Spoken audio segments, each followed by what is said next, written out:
Okay, early morning hustle video number. This is four. We're almost there. We're almost there. This is the last one, I think.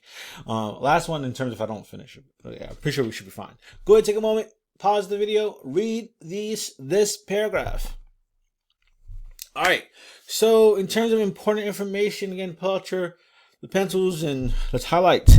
So in terms of information, it says 60% of its customers use their loyalty card when making a purchase. Okay, and so what this gives us a lot of information. It's saying that they're claiming, okay, they're hypothesizing, because this is a hypothesis test, one population proportion hypothesis test, right? They're hypothesizing that 60% actually use their loyalty program. So that it's imperative to note that we're looking or considering their customers. That's another big piece of information. It's the claim as well as it's going to be, they're looking at their customers. Okay. A customer advocacy group suspects that the actual usage is lower than 60%. Really? Lower than 60%. And so, that's going to give us the idea of our alternative hypothesis. So the null hypothesis is that p is equal to 0.6, right? And our alternative is that p is less than 0.6, okay? That's that information that's being given to us within that paragraph already. To test this, they claim that they surveyed 250, the sample size is 250 customers of their customers at various stores across the country. Again, how do they do this? And they found that 135 reported, right? Either they did use the loyalty program, okay, but they did use the loyalty program, okay. 135 individuals indicated that they use their loyalty card, okay, on their most recent visit. So it's also imperative to note that with regards to each customer, either they did or they did not, which means that the variable that we're measuring on each of the customers is categorical binary. Okay, so you can get all the information that you need to answer the relevant questions all within this paragraph. That's hopefully you all are getting that pattern. Huge to note. SSVA, summary statistics, visualizations, and analysis, all on one page. Okay, so the summary statistics here is that the sample size is 250. The number who use a loyalty card is 135, and then the sample proportion is 135 over 250. Okay, which gives us p hat. Something I didn't get to note as well in terms of what they're measuring is that, let's say someone reminded them to use their loyalty card by, in terms of their study. So that could, where usually speaking, this particular customer doesn't necessarily use their loyalty card. So it's important to think of these random elements that could have an impact on our data. Use our critical thinking skills to better understand this set experiment, and that there could be some shortcomings in terms of our analysis. Here, what kind of plot is this? Hopefully you didn't say histogram, you said a bar plot. Okay, this is a bar plot where our x-axis is going to be whether they did not use or did they use, and our y-axis here is a proportion or percentage. This could have been the frequency. I could have easily have done the frequency. Here, in terms of this green, is this green bar 0.6 or is it 0.54? Hopefully you notice that this red line is the 0.6 and know that this is the 0.54. This is the data, okay? This is 0.54 and then this is 0.46, right? Of those that don't use actual loyalty, didn't use their loyalty program on their most recent visit. Okay, so it's imperative that you are able to distinguish between the bars and what the bars actually represent. So with that being said, the analysis, since we're doing a hypothesis test, the important information to note here is the 3.75. That is our test statistic, and our p-value is 0.0264. 0.0264. That is our corresponding p-value.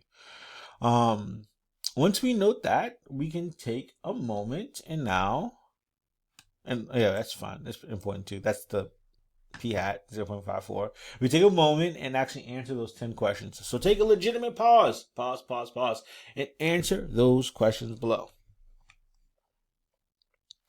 All right, so I'm gonna go ahead and start off. Okay, what is the population of interest?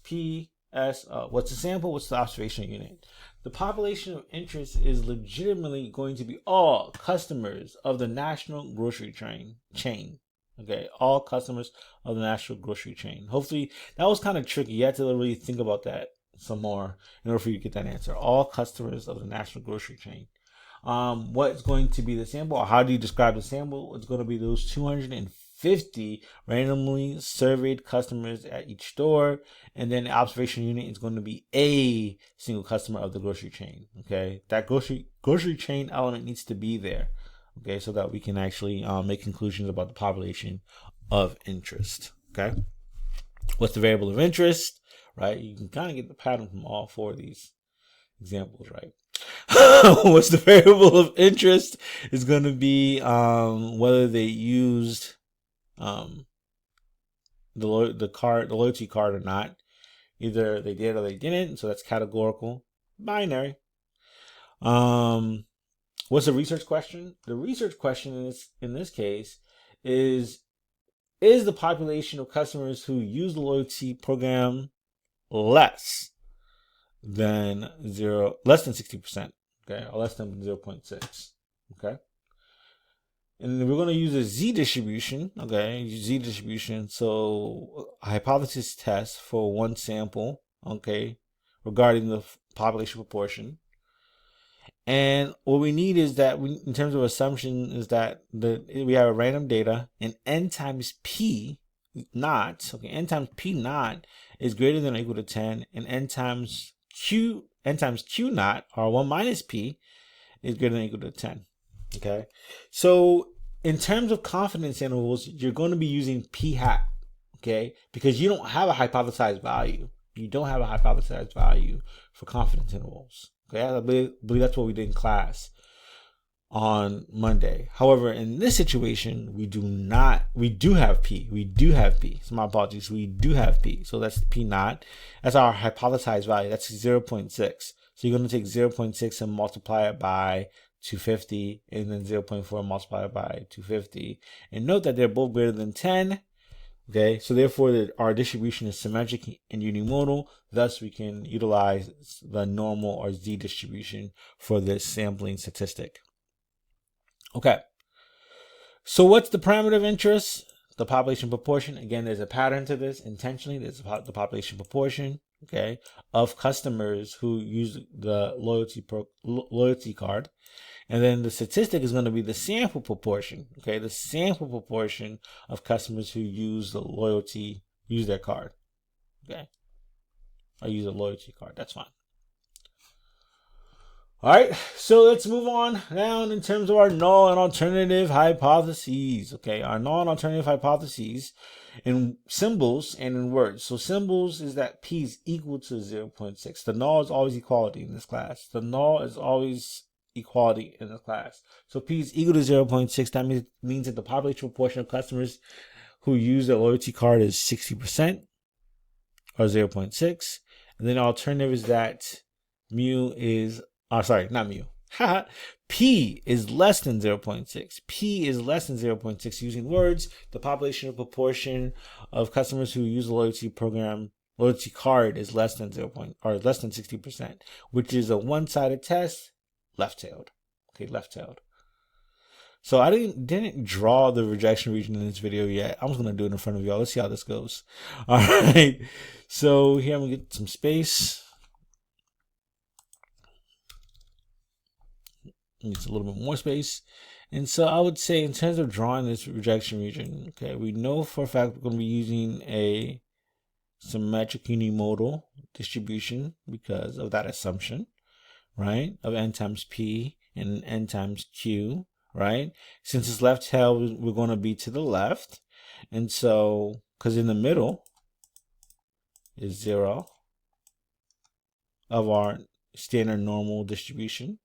So here we have a vertical line down here for our critical value, which is going to be negative 1.6405. I'm doing good. All right. And if our test statistic is over to the left, we're going to do what? We're going to reject. This is our rejection region. All right. However, if we're over to the right, we're going to fail to reject. Wow. Spoke too soon. Fail to reject. Okay. Reject, fail to reject. Okay. So that is that. So time for us to calculate our test statistic. So in that particular, with this particular situation, it's going to be 0.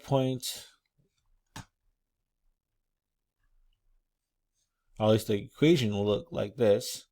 P hat, we know it's going to be 0.54. P naught is going to be 0.6. Since we are dealing with the null hypothesis testing, we're going to assume that the null is true and use that to find our standard error, which is the denominator below here. Okay. And in terms of math, this is our standard error, 0.031. And then we use that to find the corresponding test statistic, negative 1.93. So based on this test statistic, it is below negative 1.654. Thus, we should do what to our null hypothesis? Reject the null hypothesis. Something that I didn't get to type out, which is also important here, is that P hat, our sample proportion, is 1.937 standard errors below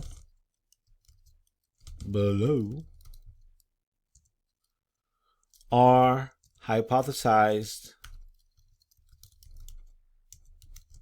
value, or hypothesized proportion.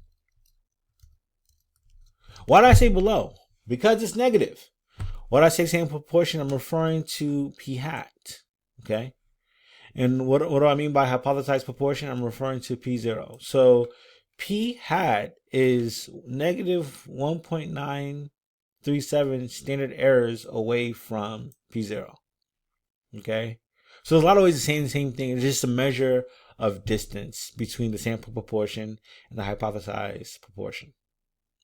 Okay. Or the assumed population parameter.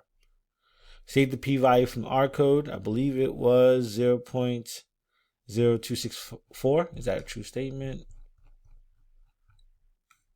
Yes. This test statistic, we're going to just ignore it. My apologies for showing this. I know why it's there. We're going to utilize the one that's calculated and given to us. How will we just calculate it? All right, so that 1.937. And what we're going to do with that null hypothesis is to reject the null hypothesis. So what does the p-value mean in the context of the problem? It's the likelihood, it's the probability of us observing 0.54 given that p is actually equal to 0.6. And based on our data, it's unlikely. Based on the data, it's unlikely. Okay. It's unlikely for us for our null hypothesis to be true based on our data. So that's why we decide to reject the null hypothesis. Okay. So here is me saying it. Okay. Since the p-value is less than, it's really 0.1. My apologies for showing this again. I'll take the L here. 0.1, right? We reject the null hypothesis. So we have fairly strong evidence to conclude that the population proportion of customers who use a loyalty program is less than 60%. Okay. So we definitely the grocery chain claim appears to overstate the actual loyalty usage. Okay. Kind of error that we could be making is a type 1 error, indicating that we are rejecting the null hypothesis, but the null hypothesis is actually true. Okay. With that being said, we finally got to question 11. How hard was that? 1 being easy. 5 being hard. Again, put in the comments how difficult was that. And again, thank you for watching. But before you go, so there are fill in the blanks glossary. I'm gonna show you. Let's do one together. So categorical variables that can be divided into multiple categories, and then with no inherent order. or I would argue we're defined as categorical. So as long as you fill this out, this is a good way for you to get a better understanding of the material. So let's do one. I don't have time to do one more, but go ahead and fill that out. I'll be providing the solutions by Friday, and thank you for your time.